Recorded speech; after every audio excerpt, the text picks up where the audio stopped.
there's something else to think about, also in terms of Michelle Carter, which is that she had already had a lot of psychiatric treatment. So what does that say about the treatment that she had and the system that she was in? You know, I mean, she had been in the hospital, or had had outpatient counseling in the hospital. She had been on medication. I've talked before about the intentional infliction of emotional distress that happens to people in hospitals. It happens. There are always people who work in mental hospitals. A certain percentage of them will intentionally inflict emotional distress on the patients because they find it amusing.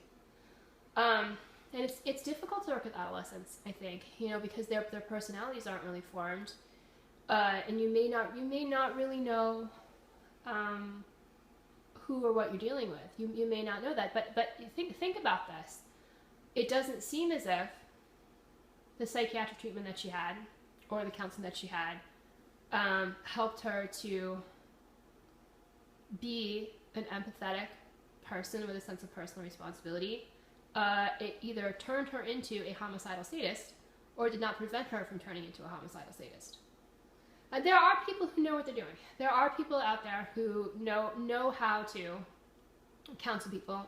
There are good psychiatrists out there, but the system has a lot of problems, and it seems to me that it certainly failed her. Failed her victim, failed all their families. I've talked about this before. You know, hospitals, usually what happens in psychiatric hospitals is that the people who are spending the most time with the patients are just these random people.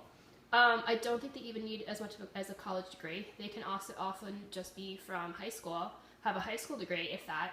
I'm going to need a high school degree. And then they get some training there at the hospital, and then that's it. They used to be called orderlies. That's what they used to be called. And now they have a fancier name, which I think it's like psychiatric technician.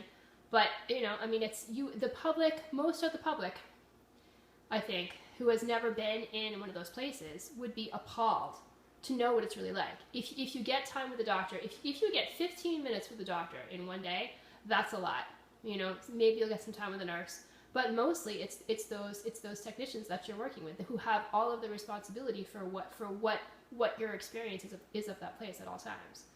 And therapists may not understand what someone is feeling, even if they talk to the person year after year after year.